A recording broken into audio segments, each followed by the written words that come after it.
Le morceau de chocolat. Il était une fois un petit garçon qui avait envie de chocolat. Il alla trouver une dame pour qu'elle lui en donne un morceau. Cher enfant, Dit cette dame. je te donnerai volontiers du chocolat, mais pour cela, il faudrait trouver la clé du voisin. Sans poser la moindre question, le petit garçon se rendit chez le voisin pour qu'il lui donne la clé. Cher enfant, Dit le voisin. je te donnerai volontiers la clé, mais pour cela, il faudrait connaître le secret de la pie. Immédiatement, le petit garçon alla trouver la pie pour qu'elle lui donne son secret.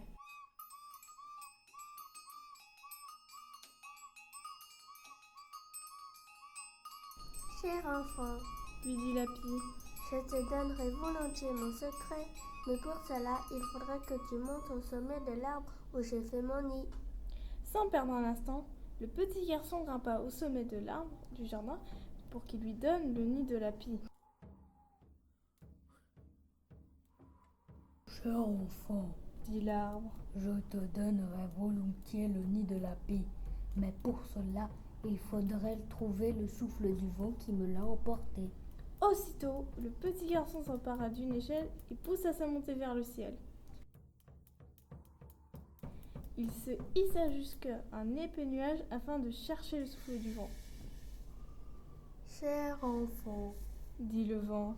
je te donnerai volontiers mon souffle, mais pour cela, il faudrait que tu ailles voir celui qui fait tourner le monde, car il est le seul à pouvoir te le rendre. Le petit garçon continua son ascension vers le ciel et se rendit auprès de celui qui fait tourner le monde. Ce dernier parut fort surpris lorsqu'il découvrit l'enfant venir au-devant de lui. Que fais-tu ici, petit bonhomme? Lui demanda-t-il. Je suis venu vous demander le souffle du vent. Répondit simplement le garçon. Rien que cela? S'étonna celui qui fait tourner le monde. Le petit garçon parut soudainement embêté. Tu es bien audacieux d'être venu jusqu'ici pour me demander une chose pareille. Tu dois avoir une bonne raison de le faire si tu as parcouru tout ce chemin. Mais le petit garçon n'osa pas répondre.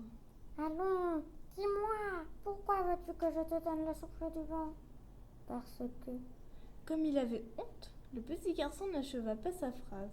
Puis il finit par murmurer timidement. Parce que je voudrais que la dame me donne du chocolat. Eh bien, pourquoi est-ce si difficile à dire? S'exclama celui qui fait tourner le monde. Tu devrais pas avoir honte. Au contraire, c'est une très bonne raison. Le petit garçon rassuré sourit largement. Retourne auprès de la dame et tu auras du chocolat. Le petit garçon ne comprit pas bien, mais il eut confiance en celui qui fait tourner le monde. Alors il reprit son échelle et redescendit sur le nuage. Du nuage, il continua sa descente jusqu'au sommet de l'arbre et finit par arriver jusqu'à la maison de la dame. Lorsqu'il entra chez elle, il fut très surpris de découvrir un beau morceau de chocolat bien noir et bien croquant qui l'attendait. Tiens, c'est pour toi. Dit la dame en lui tendant. Le petit garçon s'empara du chocolat et s'en régala.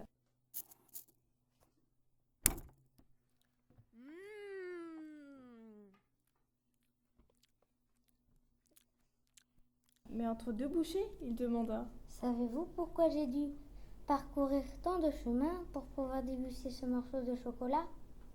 C'est très simple. Répondit la dame avec un sourire. Celui qui fait tourner le monde t'a donné le vent. Le vent t'a donné son souffle. Son souffle a rendu à l'arbre le nid de la pie qui s'était envolé. Puis la pie t'a donné son secret. Comme le petit garçon ne semblait toujours pas comprendre, la dame ajouta. Et sais-tu quel était ce secret? Non. C'est que la pie avait dérobé la clé du voisin. Et alors? Et alors, la clé du voisin servait à ouvrir le placard. Quel placard? Demanda le petit garçon qui ne comprenait toujours rien. Le placard dans lequel je conserve le chocolat que tu me demandais, pardi. Le petit garçon tenta de remettre en place tous les éléments de l'histoire et dit à la dame. Alors, si j'ai bien compris, le chocolat était dans le placard dont le voisin avait la clé que la pie avait volée et qu'elle a caché dans son nid, que le souffle du vent a emporté. C'est bien cela. C'était pourtant simple. S'exclama le petit garçon en croquant à pleines dents le morceau de chocolat. Ce conte a été lu par Diego. Hélène Shantia.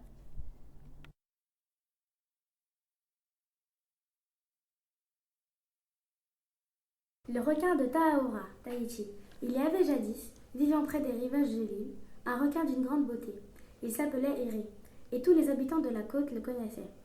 Il venait souvent sur la plage, où l'eau est à peine profonde de quelques pieds, et se chauffait le dos au soleil en attendant la sortie de l'école. Dès que les enfants libérés par l'instituteur arrivaient en criant, Héré se mettait à battre des nageoires pour les appeler. Alors commençaient des jeux qui duraient jusqu'à la nuit. Héré prenait les enfants sur son dos. Il fonçait vers le large, bondissait dans les vagues toutes dentelées d'écume, plongeait, remontait, imitait le roulis et le tangage des pirogues. En somme, il connaissait à merveille tous les jeux qui peuvent plaire aux petits des hommes. On prétendait que ce requin était le fils d'un dieu, qui avait autrefois épousé une déesse de la terre. Personne ne savait au juste de quel dieu et quelle déesse il s'agissait. Mais on expliquait ainsi la bonté d'Iré et le fait qu'il prit tant de plaisir en compagnie d'enfants nés sur la terre ferme et souvent désireux de mieux connaître la mer. La vie a sans doute continué longtemps ainsi. Mais les hommes ont le tort de croire trop facilement que l'on leur raconte. Or, un jour, qu'il était à la pêche assez loin du rivage, Raout aperçut le requin qui s'en allait tranquillement en direction de l'île.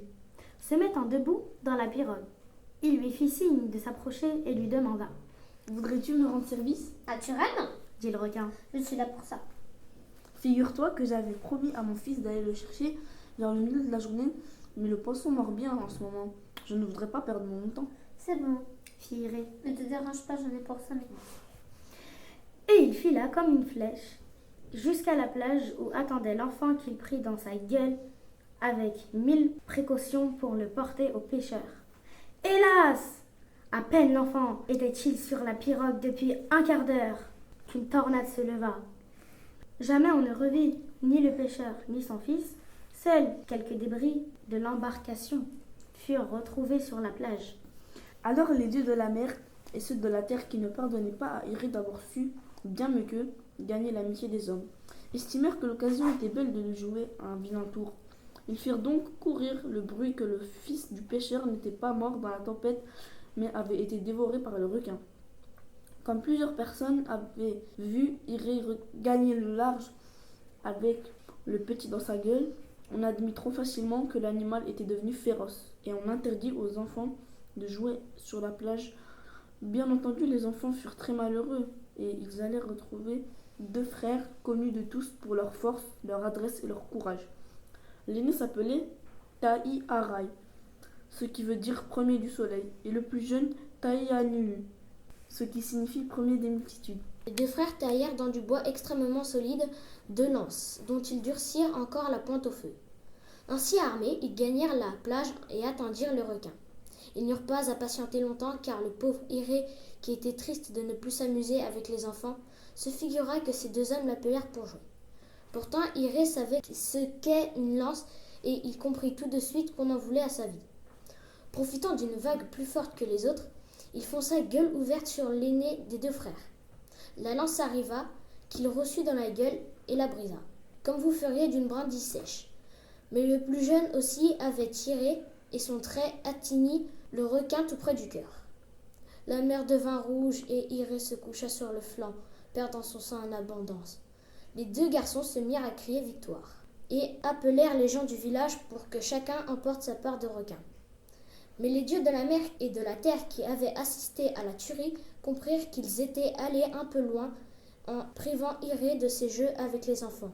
Ils l'avaient fait par jalousie, mais ils découvraient là que l'on doit aussi fuir les hommes par prudence. Ces animaux à 2 pattes sont dangereux, Dirent-ils. ils sont trop prompts à se venger et se figurent toujours qu'on leur veut du mal. C'est là une fameuse leçon, mais tout de même, il n'est pas juste que ce brave Iré en fasse des frais.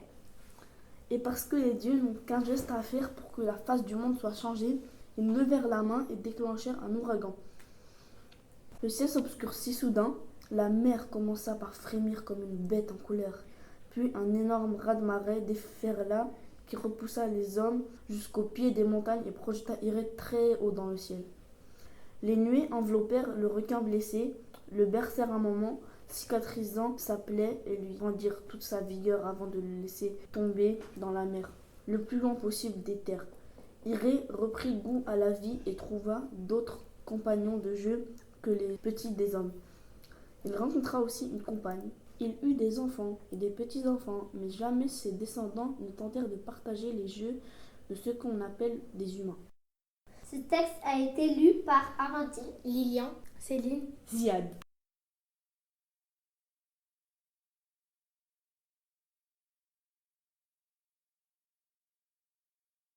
le crocodile et l'autruche. Il y avait une fois un crocodile qui somnolait au bord d'une rivière.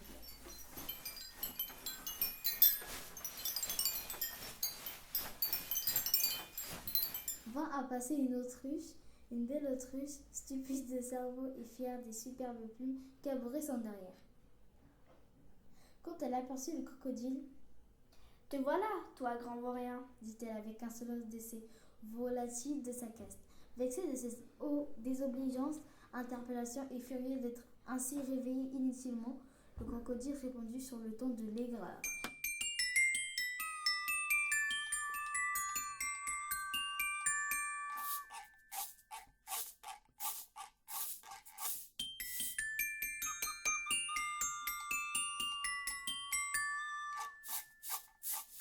D'abord, vous commencez à me raser, vous, avec vos façons de parler alligator et à travers.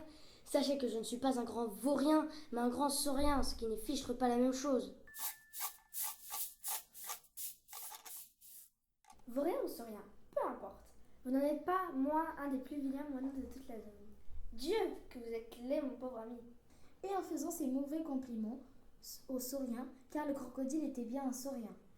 La ridicule autruche se tournait et se retournait pour faire admirer les magnifiques plumes de son postérieur.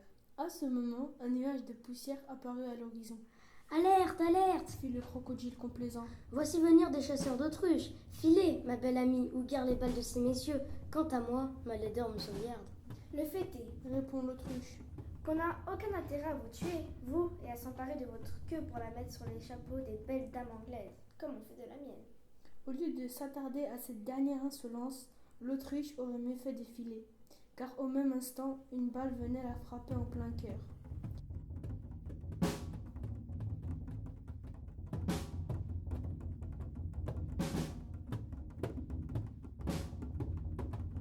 Le crocodile eut aussi un grand tort, celui de se réjouir de ce résultat, car le bruit qu'il produisit en se frottant les mains fit se retourner un des chasseurs et une balle dans l'œil le foudroya. Quelques mois après cet événement, dans un grand magasin de New Bond Street, Une jeune femme d'une rare élégance extrayait de son portefeuille des billets pour payer des plumes d'autruche qu'elle venait d'acquérir. Or, ce portefeuille était fabriqué avec la peau de notre feu crocodile, et les riches plumes ne provenaient point d'un autre coupion que celui de notre regretté autruche. Moralité, Soyez vilain ou soyez beau, pour la santé c'est kiff-kiff, bourricot. Ce texte a été lu par Benny, Issam, Yasmine, Et Cassim.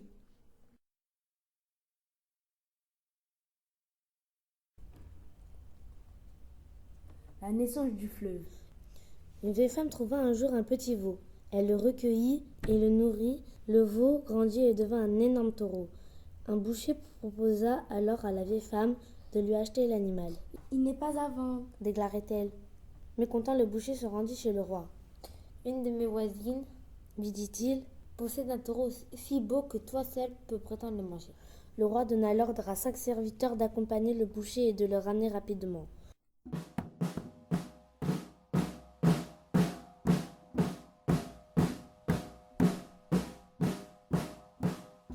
Arrivés chez la vieille femme, les 6 hommes dirent à celle-ci : « Le roi nous envoie pour prendre ton taureau. »« je ne puis m'opposer à la volonté royale. » répondit-elle. « Prenez-le donc. » Les 6 hommes s'approchèrent du piquet auquel était attaché le taureau. Lorsqu'ils aperçurent l'animal, baissa la tête et cornes en avant les chargeaient. Les hommes reculèrent effrayés. « Dis à ce taureau de se calmer, supplièrent-ils. La vieille femme parla à l'animal qui se laissa passer une corde au cou et il fut emmené. De retour chez le roi, les 6 hommes obligèrent le taureau à se coucher sur le flanc. Ils lui lièrent les pattes afin de l'empêcher de se débattre. Puis le boucher prit son couteau pour l'égorger, mais le couteau n'entama même pas la peau de l'animal.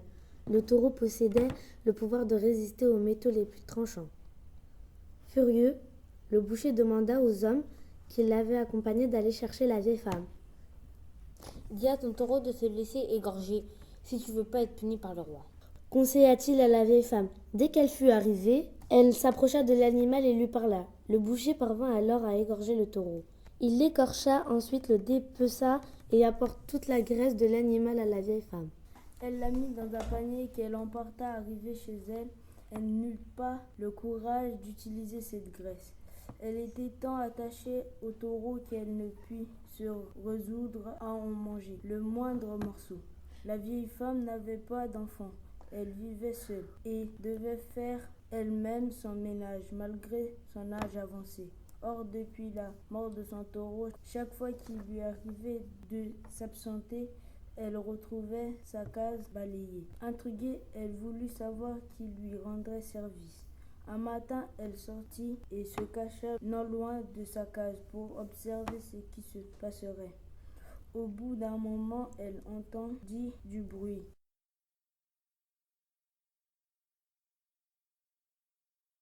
Elle s'approcha lentement de l'entrée de sa case et fit brusquement éruption à l'intérieur. Elle se trouva nez à nez avec une jeune fille. Surprise, celle-ci tenta de rejoindre le panier contenant la graisse du taureau, mais la vieille femme l'empêcha. « Que fais-tu donc dans ma case ?»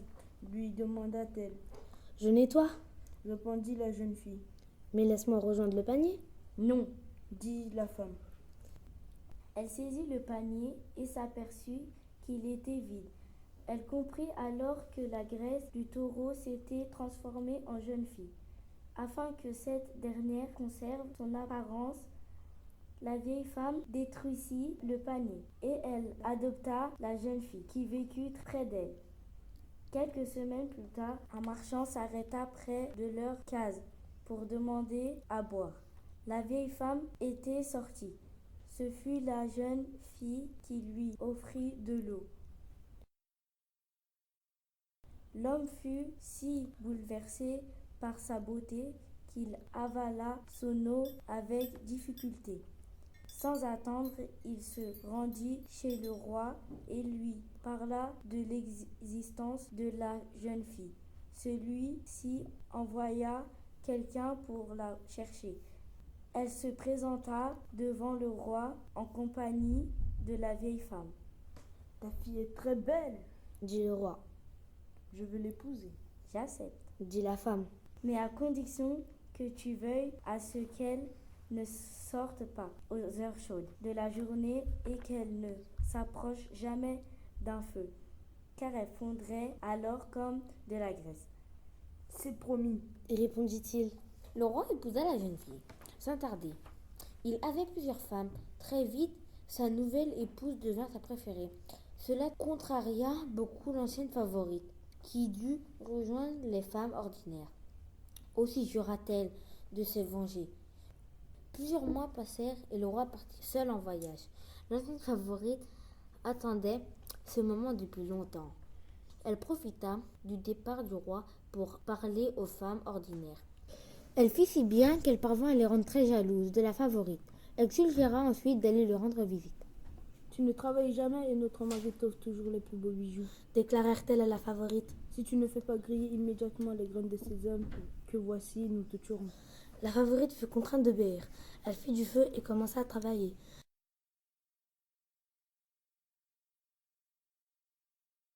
Mais à mesure que grillait le sésame, son corps fondait. Très vite, elle ne fut plus qu'un liquide huileux qui finit par donner naissance à un grand fleuve. À son retour, le roi fut surpris de ne pas retrouver sa femme préférée. « Où est-elle donc ?» demanda-t-il. « Elle a voulu cuisiner, » répondit l'ancienne favorite. « Son corps a fondu donnant naissance au fleuve que tu peux apercevoir non loin d'ici. » La nouvelle attrista le roi. Il courut vers le fleuve, suivi par son ancienne favorite. Arrivé près du cours d'eau, Il prit la forme d'un hippopotame, puis il se précipita dans le fleuve à la recherche de sa bien-aimée. L'ancienne favorite, qui aimait toujours le roi d'un amour profond, ne put se résoudre à le perdre. Elle se transforma en caïman et se jeta à l'eau pour pouvoir rester près de lui. Depuis, caïman et hippopotame ont toujours vécu ensemble dans le fleuve. Ce conte a été lu par Viviane. Sabrine, Aïssa, Sauveur.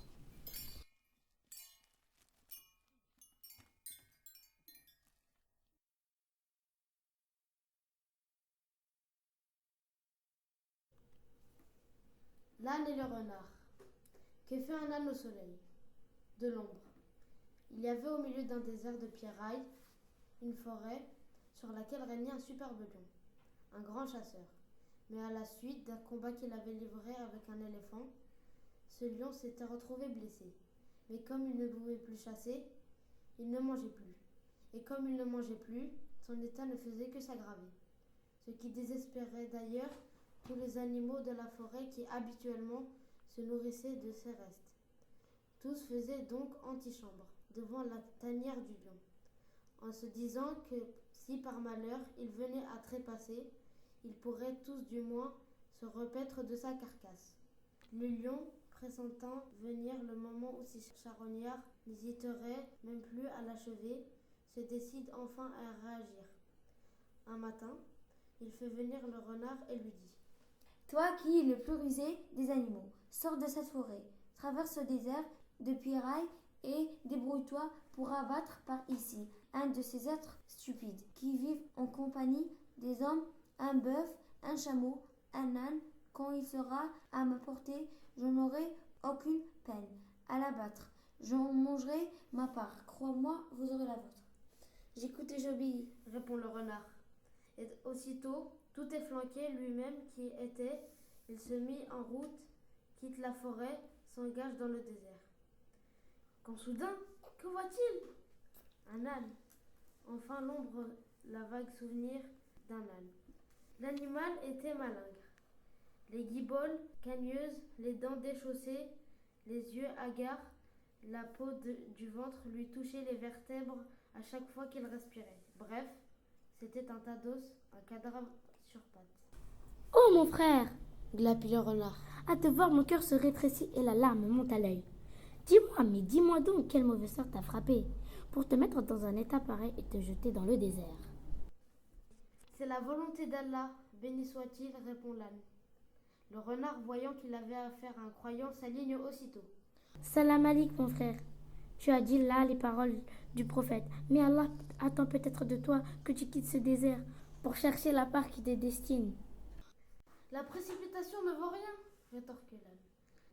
Bla bla bla, dit le renard. Si Allah t'a donné des jambes, n'est-ce pas pour marcher? Si tu veux, je t'emmène à 2 pas d'ici. Dans une forêt, un paradis. Là-bas, rien ne manque à personne. Nous vivons dans la joie et l'ambiance. Bla bla, fit l'âne à son tour. Si tu es dans une telle abondance, explique-moi donc pourquoi tu es si maigre.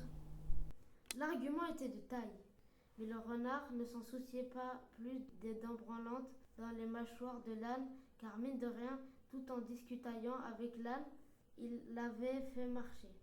Et voilà qu'il arrivait en vue de la forêt. Halluciné par cette végétation inespérée, ce plateau de verdure, l'âne en perd le sens. Il claudique droit devant, vers le repère du lion qui bouillonnait d'impatience. Et brusquement, n'y tenant plus, le fauve pousse un rugissement effroyable, sort de sa tanière, se rue sur l'âne et le manque. Le renard en reste médusé et dit au lion: Mais comment as-tu pu manquer cet infirme, cet être débile, ce cadeau du ciel? Tu as raison, répondit le lion. c'est la fièvre, l'émotion de la chasse. Pardonne-moi, je t'en prie, et ramène-moi cet âne. Ramenez l'âne, Hoquette le renard. Et comment cela? Il faudrait un vrai miracle pour que cet âne remette jamais les pieds ici. Va, je te dis, Intime le lion. Je te promets que cette fois, je ne le raterai pas. Le renard découragé se remet toutefois en route en implorant le ciel. Ya Rabbi, mon Dieu, je t'en supplie, obscurcis encore un peu d'intelligence de cet âne. et donne-moi l'inspiration pour le tromper encore.